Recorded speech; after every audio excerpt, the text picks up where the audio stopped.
Om Swastiastu.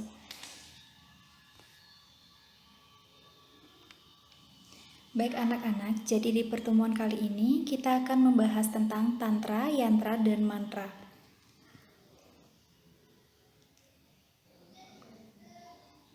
Jadi dalam pembahasan ini terdapat 3 hal yang akan dibahas, yaitu yang pertama, hakikat dan makna tantra, yang kedua, hakikat dan makna yantra, dan yang ketiga yaitu hakikat dan makna mantra.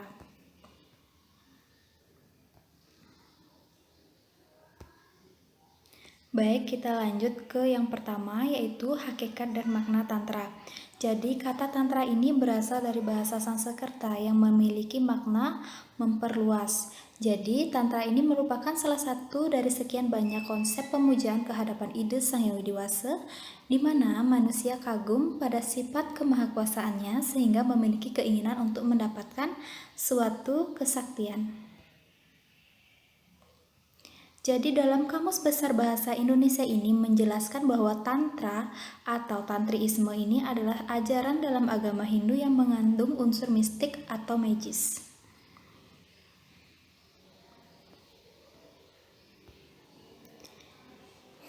Jadi ciri-ciri dari mistisme ini yaitu yang pertama mengenai persoalan praktik atau aktivitas spiritual, yang kedua jalan atau metodenya cinta atau kasih sayang, yang ketiga menghasilkan pengalaman diri sendiri, yang keempat tidak mementingkan diri sendiri, yang kelima syarat dengan pengalaman-pengalaman spiritual.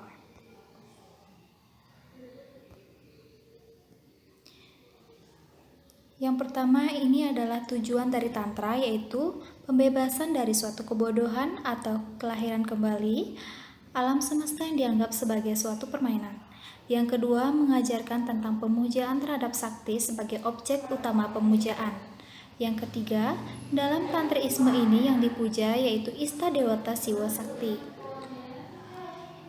Kesadaran tertinggi ini terletak di dalam batin atau rohaniah, yang mempengaruhi perilaku batiniah atau bawah seseorang dan selanjutnya mewarnai pola pikirnya.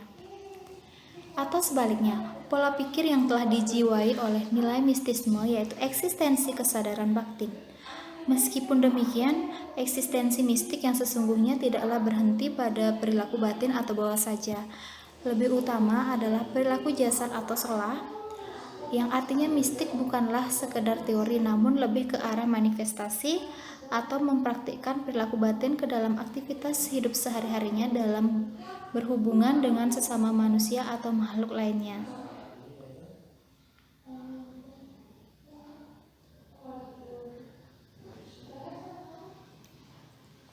Nah, jika kita cermati dari kelima ciri mistisme tersebut, dapat ditarik kesimpulan bahwa mistik ini berbeda dengan sifat klebik, gugontuon, bodoh, puritan, dan irasional. Sebaliknya, mistik ini merupakan tindakan atau perbuatan yang adiluhung, yang penuh dengan keindahan atas dasar dari dorongan budi pekerti yang luhur. Yang penuh dengan keindahan atas dasar dorongan dari budi pekerti yang luhur atau akhlak yang mulia. Selanjutnya yaitu tantriisme dan saktiisme ini hampir satu dan sama. Dalam tantriisme, Ista Dewata yang dipuja adalah Siwa Sakti, yang merupakan kombinasi dari Siwa dan Saktinya Dewi Parwati. Tantra adalah satu sistem dari praktek yang digunakan untuk meningkatkan spiritual. Ajaran terbaik dari Tantra adalah pengetahuan mengenai energi Kundalini yang luas yang belum dimanfaatkan di dalam tubuh manusia.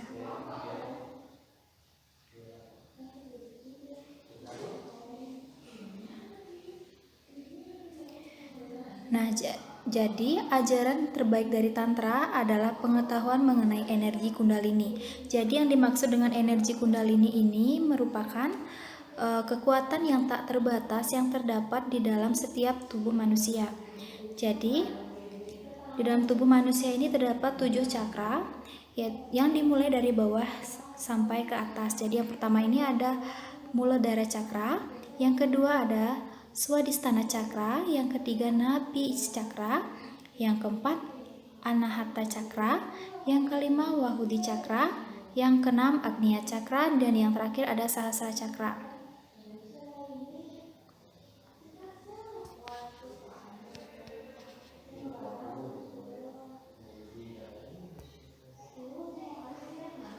Nah, jadi dapat saya jelaskan bahwa yang pertama itu Muladhara Cakra, yang merupakan cakra yang berada pada dasar dari tulang belakang yang memiliki 4 daun bunga yang mengendalikan indera penciuman.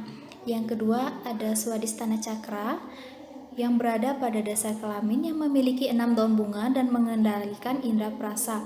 Yang ketiga Manipura Cakra yang berposisi di seberang pusar yang mempunyai 10 daun bunga dan mengendalikan pandangan. Yang keempat ada Anahata Cakra yang merupakan cakra yang posisinya sejajar dengan hati yang mempunyai 12 daun bunga dan mengendalikan indera peraba.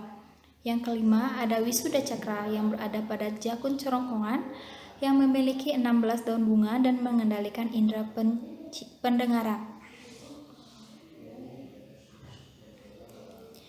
Yang keenam ada Ajna Cakra yang berkedudukan di antara alis yang memiliki 2 daun bunga yang mengendalikan pikiran. Dan yang terakhir ada Sahasrara Cakra yang terletak di antara titik paling atas dari kepala yang mempunyai 1000 daun bunga.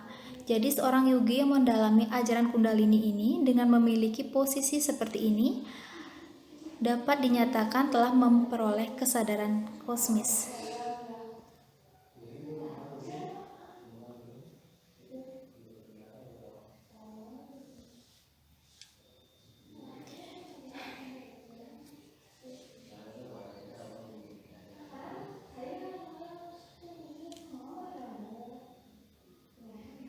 Baik, sekian yang dapat Ibu jelaskan dan Ibu akhiri dengan Parama Santi.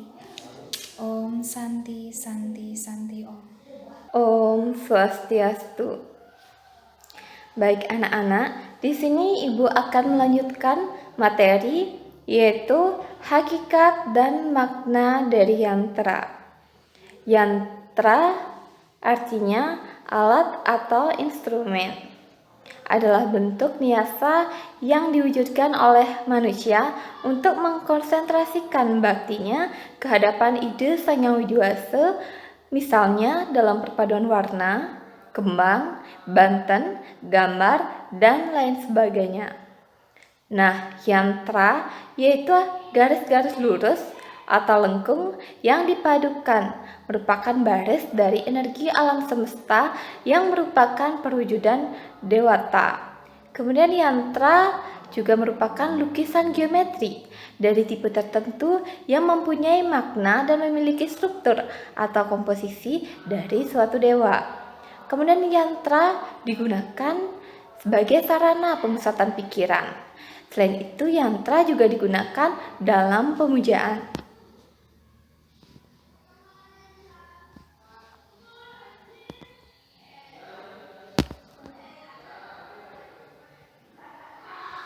Dalam bahasa Sanskerta, kata yantra memiliki arti mengikat, menyimpulkan sebuah peralatan, kemudian instrumen, mesin, dan sebuah jimat. Yantra umumnya berarti alat untuk melakukan sesuatu guna mencapai tujuan. Kata yantra dinyatakan berasal dari bahasa Sanskerta, yang artinya sarana untuk memuja dewa. Sedangkan dalam Kamus Sanskerta Indonesia, kata yantra diartikan harta kekayaan, bantuan, alat perlengkapan, dan lain-lain. Nah, anak-anak, yantra dapat berbentuk diagram, dilukis atau dipahatkan di atas logam, kertas, atau benda lain yang disucikan seperti menyucikan pertime. Kemudian dilakukan pemujaan melalui sarana yantra tersebut. Seperti pemujaan melalui pertime, pemujaan terhadap patung atau arca, dan lain sebagainya.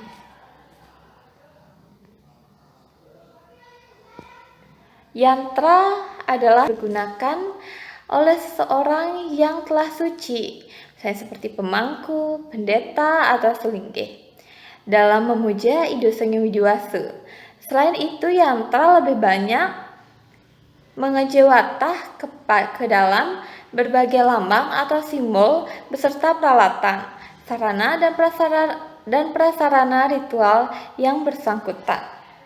Yantra juga merupakan garis lurus dan garis lengkung yang dipadukan sedemikian rupa, yang merupakan basis dari energi dan alam semesta sebagai perwujudan dewata. Yantra walaupun digambarkan di atas lembaran sebagai suatu yang menumbuhkan kesan bentuk 3 dimensi, merupakan wujud nyata dari suatu yantra. Bentuk yantra 3 dimensi itu sendiri sebagai wujud bayangan yang statis dalam gerak berkombinasi dengan kekuatan hidup yang menggambarkan dewata tertentu. Kemudian yantra ini umumnya berarti alat untuk melakukan atau melaksanakan sesuatu guna mencapai tujuan. Di dalam pemujaan yantra adalah sarana tempat memusatkan pikiran. Dalam yogini tantra juga dikatakan bahwa Dewi harus dipuja melalui pertime, mandala, atau yantra.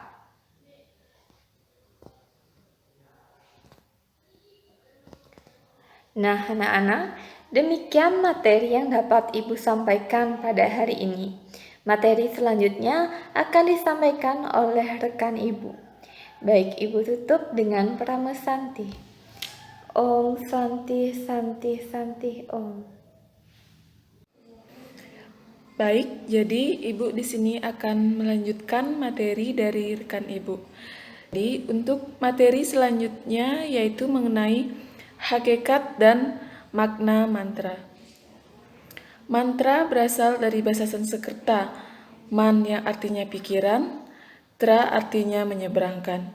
Jadi, mantra artinya media untuk menyeberangkan pikiran dari yang tidak suci atau tidak benar menuju kebenaran. Mantra disusun menggunakan aksara-aksara sehingga menghasilkan suatu bentuk bunyi yang sakral dan mempunyai getaran atau vibrasi untuk memberikan pengaruh yang dikehendaki. Mantra sebagai alat untuk mengikat pikiran kepada objek yang dipuja. Kata mantra berarti bentuk pikiran, sehingga seseorang yang mampu memahami makna yang terkandung di dalam mantra dan dapat merealisasikan apa yang digambarkan di dalam mantra tersebut.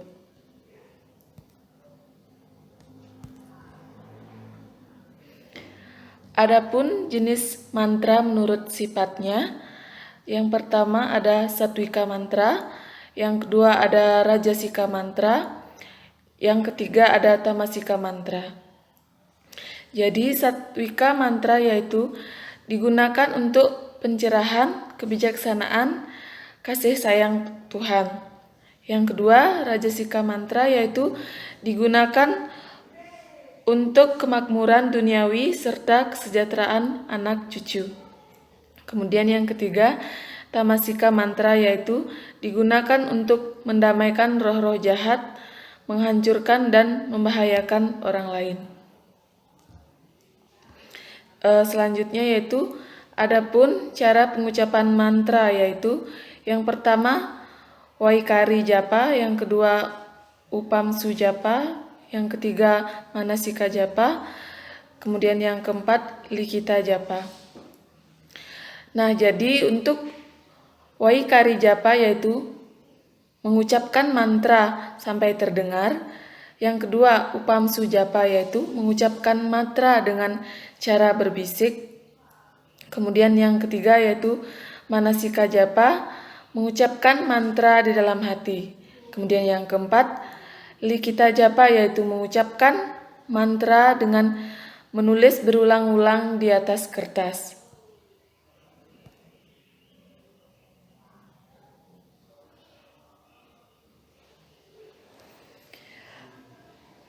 Baik, sekian pemaparan materi dari Ibu akan dilanjutkan oleh rekan Ibu. Baik, di sini Bapak akan melanjutkan materi dari rekan Bapak. Adapun pahala pengucapan mantra. Yang pertama adalah siddha, yaitu membuahkan penghasilan. Yang kedua ada sadhya, yaitu untuk pertolongan. Yang ketiga ada susida, yaitu dapat menyelesaikan. Yang keempat ada ari, yaitu menghapuskan musuh sebagai perlindungan. Yang Bapak bisa lanjutkan yaitu adapun fungsi dari mantra anak-anak. Yang pertama yaitu memuja Tuhan Yang Maha Esa. Yang kedua yaitu memohon kesucian. Yang ketiga memohon keselamatan. Yang keempat pencerahan dan kebijakan. Yang terakhir anak-anak ada melestarikan ajaran Dharma. Dan adapun di sini hubungan tantra, yatra dan mantra anak. Yang pertama bisa Bapak jelaskan tentang yatra. Yatra ini adalah sebagai wujud dalam kurung media anak. Yang kedua ada tantra. Tantra ini adalah sebagai pelaksanaannya ritual anak. Yang ketiga yaitu ada mantra. Mantra ini adalah sebagai jiwa atau power anak. Baik, itu dari materi dari Bapak tutup dengan Rama Santi. Om Santi Santi.